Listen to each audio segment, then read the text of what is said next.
They sent us down to map enemy tunnels beneath Gaza. Our squad descended into what we thought were simple Hamas tunnels. Concrete walls that breathed. Passages that changed when we weren't looking. Children's drawings that predicted our deaths. An entity that learned from us, mapped us. It used our own intelligence against us. It wasn't human. The repelling rope burns through my gloves as I check the anchor point one final time. 40 meters of Palestinian earth yawns beneath us. Concrete, rebar, and shadows that seem to swallow our tactical lights whole. The October air carries jasmine from nearby settlements, a cruel reminder that normal life exists just kilometers from this mouth in the earth. Equipment check, 30 seconds. Lieutenant Amos Goldstein barks, his weathered hands trembling slightly as he secures his harness. The man's mapped more tunnels than anyone in the engineering corps. But something's different today. His usual confidence has cracks showing. I am Sergeant Daniel Cohen, and the knot in my stomach tells me this isn't just another Hamas rat hole. My team moves with practiced efficiency around the tunnel entrance. Corporal David Levy clips C4 charges to his vest, each movement sharp and precise. Demolition specialist who trusts only what he can blow to pieces. His skeptical eyes scan our equipment, like he's already planning our exit strategy. Private Sarah Rosen adjusts her radio headset, fingers dancing across frequency dials, with the same delicacy she uses to read situations before they go sideways. Communications specialist with an instinct for danger that's kept us alive through 6 months of underground hell. Private Yuki Tanaka, from Engineering Corps, runs stress calculations in his head while examining the tunnel entrance, mind like a computer, analyzing structural details the rest of us miss. His usually calm demeanor shows hairline fractures today. Intelligence photos show construction techniques that don't match known Hamas engineering. Amos continues, spreading tactical maps across the equipment crates. The images show walls, too smooth, too uniform. 3 kilometers of network extending into Israeli territory. Your job, map it, document it, get out alive. I pull out my leather-bound notebook, pages already filled with precise measurements, in my father's careful handwriting style. Dad survived Bergen-Belsen by keeping detailed records, documenting every face that disappeared. Maps don't lie, Daniel. His voice echoes in my memory. When the world goes crazy, documentation is your anchor to truth.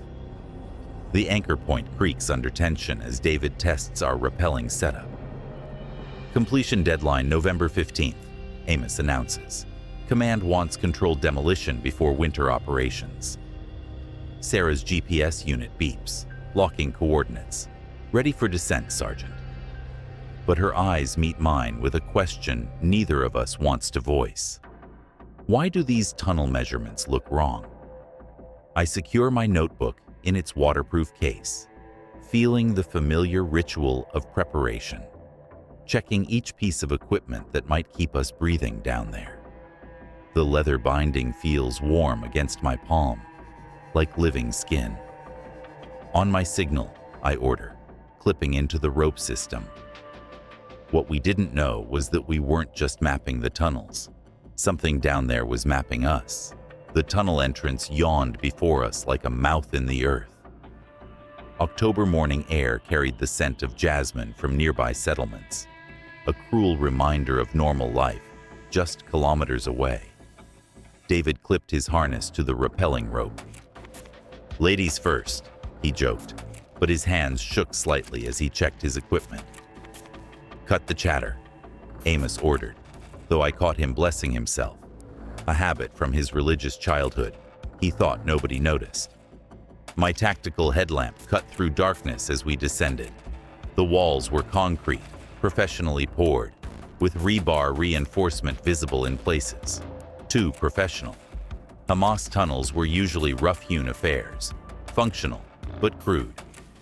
GPS locked, Sarah reported through her headset. Coordinates match intelligence estimates.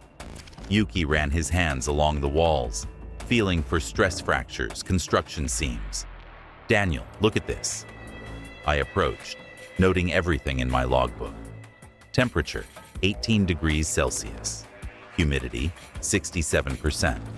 Wall thickness, estimated 40 centimeters reinforced concrete. The concrete's composition, Yuki murmured. It feels different. Different how? He pressed his palm flat against the surface. Warmer than it should be. And listen. We stood silent. Beyond our breathing, beyond the distant rumble of surface traffic, I heard something else. A rhythmic sound, almost like heartbeat, Sarah whispered. David snorted. It's groundwater, pipes, something mechanical. But as we moved deeper into the tunnel system, that sound followed us. And my GPS readings, perfectly calibrated that morning, began showing coordinates that placed us somewhere impossible. Somewhere that didn't exist on any map. 3 weeks later, I sat in our temporary command post, surrounded by maps that made no sense. Coffee had gone cold hours ago, but I couldn't stop comparing measurements. The Southern Passage, I told David as he cleaned his demolition equipment. Last Tuesday, we measured it at 47 meters, terminating in a dead end. So, yesterday, Sarah's team found it extends another 30 meters into a chamber we've never seen before. David looked up from his C4. Previous teams were sloppy. Happens all the time. But it wasn't sloppiness. I'd checked our work obsessively, the way Dad taught me. Every measurement recorded twice. Every angle verified with laser equipment. The numbers didn't lie. The tunnels had changed. Yuki entered carrying soil samples in sealed containers. His usually calm demeanor had cracks showing. Daniel, the concrete analysis came back from the lab. And?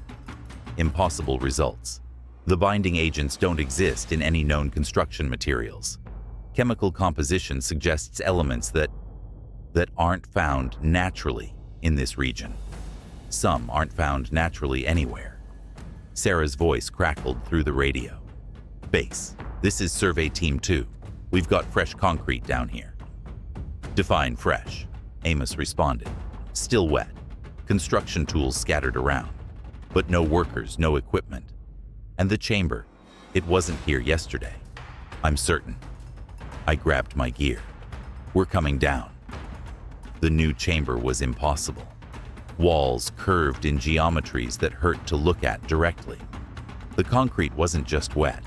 It was warm, pulsing slightly under my palm, like living skin. David set down his equipment bag with shaking hands. This can't be happening. Document everything, I ordered, fighting my own growing panic. Measurements, photographs, samples. But even as I wrote, the numbers seemed to shift on the page. Dimensions that read 40 meters became 43, then 38. My handwriting, trained to be precise and unchanging, looked alien, unfamiliar. The walls, Yuki whispered. They're breathing. We all stopped. In the silence, that rhythmic sound was clearer now. Not groundwater, not machinery. Something organic, something alive, something vast expanding and contracting around us. Sarah pressed her ear to the concrete. It's coming from everywhere. The whole tunnel system, like we're inside something's chest cavity. I forced myself to keep writing, keep documenting, because that's what Dad would do. But my hands trembled as I recorded the impossible. Tunnels that changed when we weren't looking. Concrete that grew like living tissue. Measurements that refused to stay consistent. We need to report this, Amos said. Report what? David's voice cracked. That we're losing our minds? That the tunnels are alive? But deep down, I knew we'd crossed a line. The orderly world of maps and measurements was failing us. Something down here operated by different rules, and we were no longer the observers. We were being observed. The drawings appeared overnight in a chamber that hadn't existed 12 hours earlier. Sarah found them first, calling us over with a voice that sounded like she'd been screaming. Crayon artwork covered every surface. Stick figures in military uniforms, crude maps of tunnel systems, and dates written in a child's careful handwriting. October 31st, 2023. November 3rd, 2023. November 7th, 2023. All future dates. Psychological warfare, David insisted, but his voice had lost its earlier conviction. Hamas is messing with our heads. I studied the drawings more carefully. The tunnel maps matched our classified survey routes known only to our team and high command. The stick figure soldiers carried equipment identical to ours, drawn with details no child should know. Look at this one. Yuki pointed to a drawing showing a tunnel collapse. A stick figure with YT written on its chest lay beneath angular rocks. The date read November 1st, 2023. Tomorrow, Sarah whispered. Amos keyed his radio. Command, we need immediate extraction. We've got a security breach. Static answered him. Then a child's voice, sing-song and sweet. The maps are wrong, soldiers. We're making new ones. The radio went dead. Our tactical communications showed full signal strength, but every frequency carried only that rhythmic breathing sound we'd heard in the walls. The next day, exactly as the drawing predicted, a section of tunnel collapsed during our survey. Yuki's ankle snapped in precisely the spot the crude artwork had indicated, crying out in pain as rocks fell around him like the child's crayon marks had promised.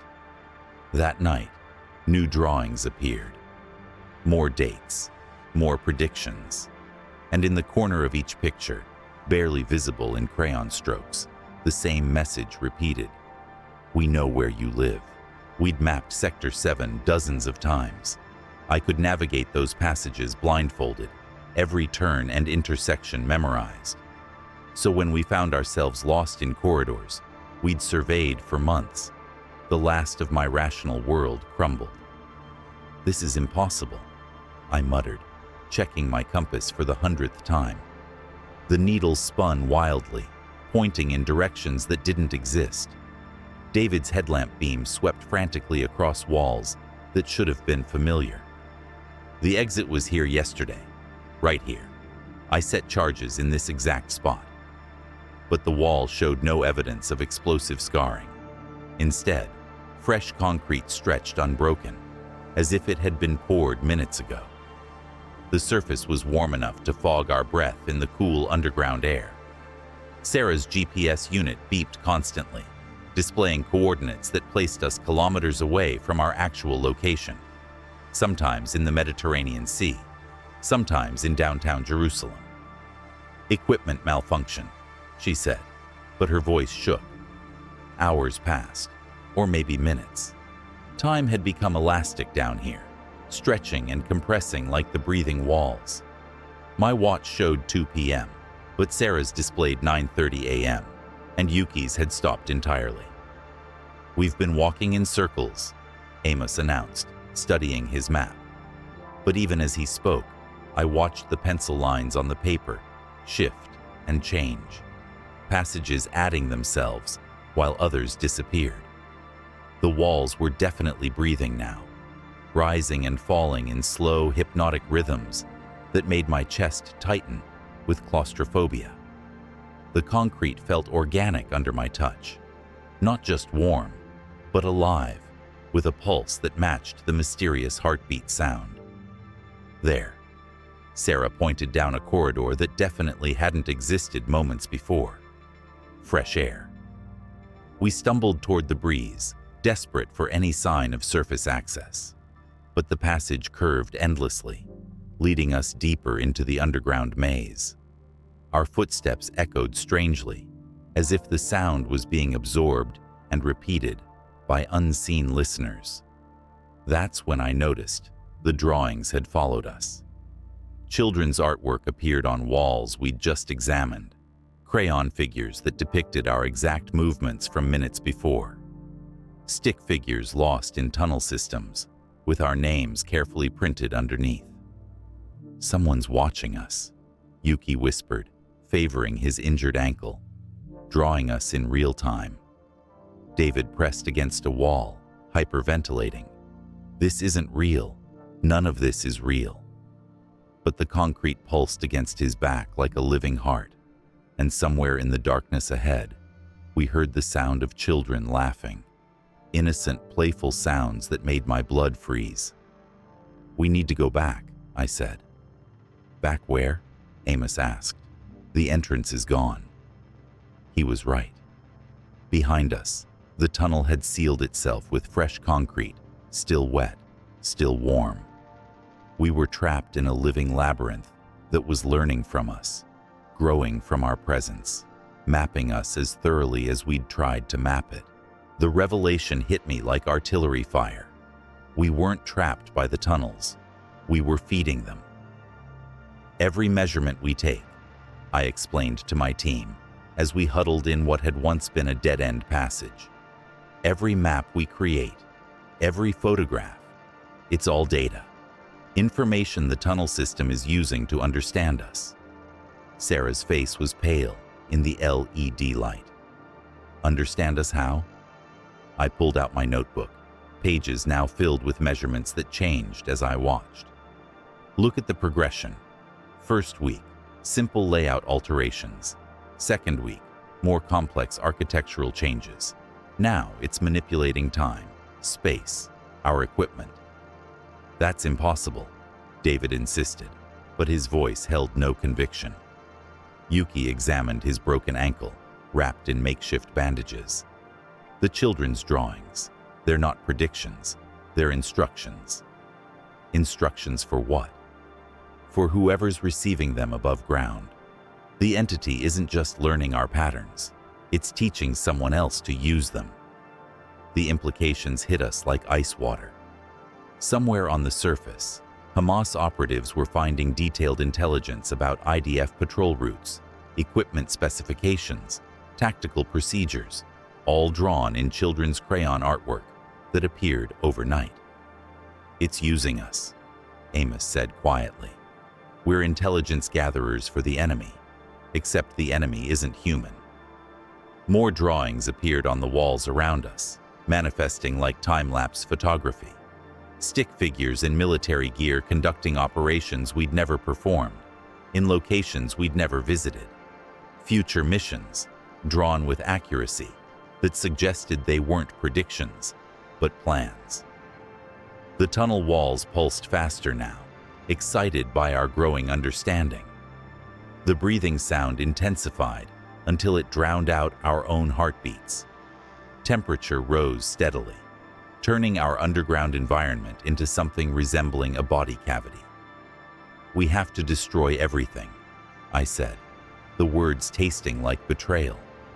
6 months of meticulous work, the most detailed tunnel survey in IDF history, all of it had to disappear. "Destroy our own mission?" David asked.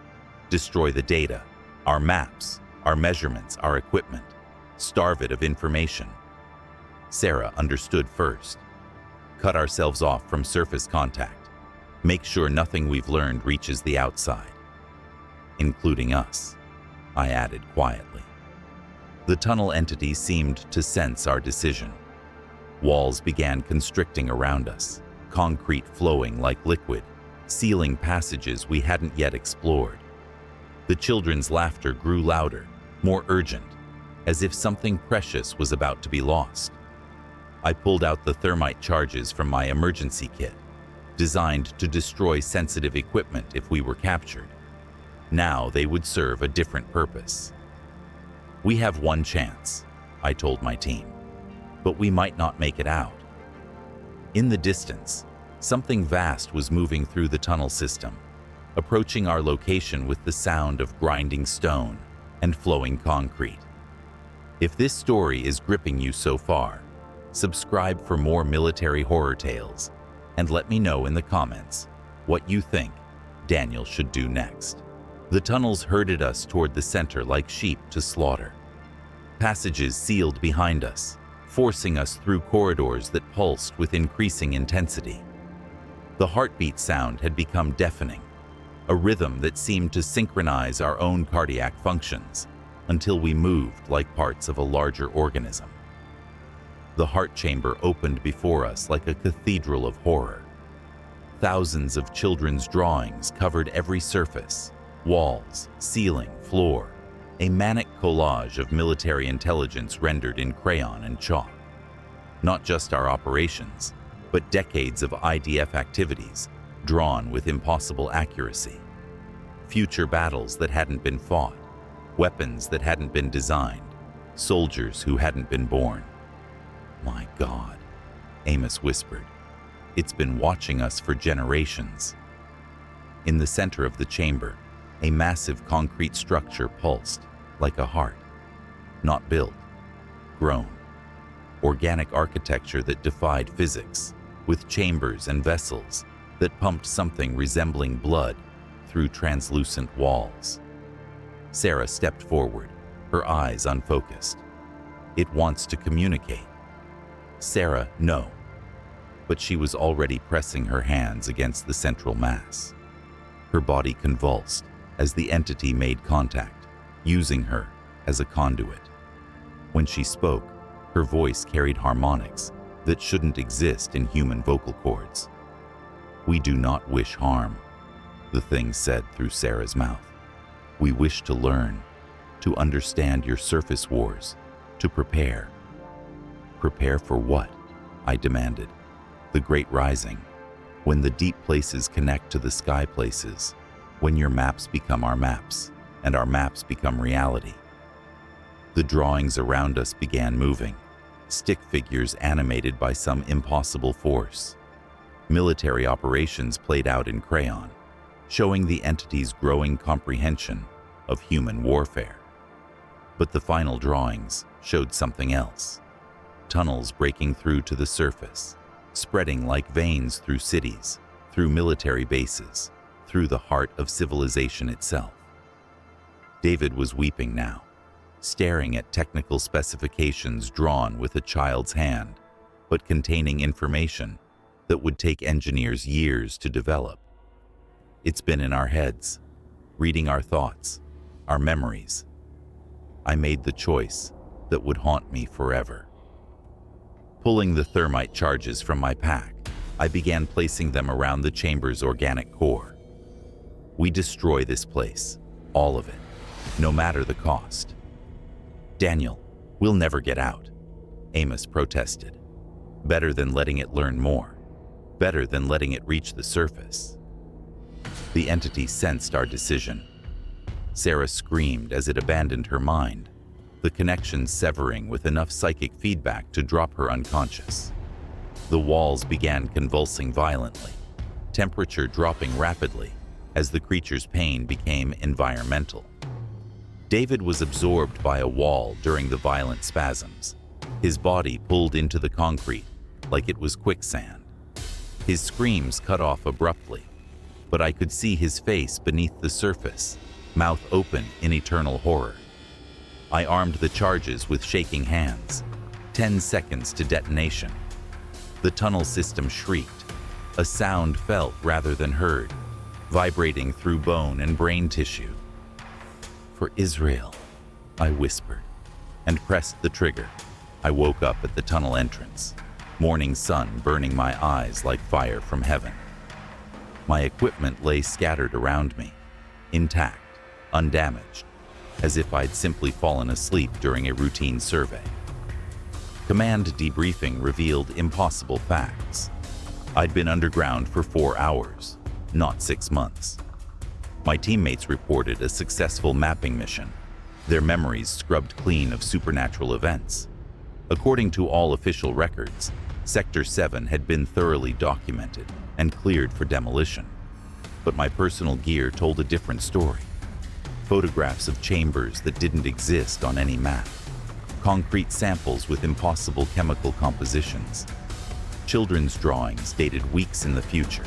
still changing when I wasn't looking directly at them. The base psychiatrist attributed my episode to combat stress, prescribing rest and counseling. My teammates acted normally, as if David had never been absorbed by living walls, as if Sarah had never channeled an alien intelligence. Only I remembered the truth. Only I carried the weight of what we'd discovered. The entity had released me, but why? What purpose did my survival serve? 3 days later, I found the answer. My mission folder contained new orders. Return to Sector 7 for final demolition preparations. The tunnel system had been successfully mapped and secured for destruction. But the children's drawings in my possession continued changing, showing operations scheduled for next week. New stick figures, new routes, new intelligence gathered from sources I couldn't identify. The entity wasn't contained. It was spreading. Late that night, I received an encrypted message through official channels. Tunnels discovered in West Bank. Similar construction techniques. Request immediate consultation from Sector 7 survey team. Then another. Gaza City reports new underground construction. No workers observed. And another. Hebron tunnel network expanding.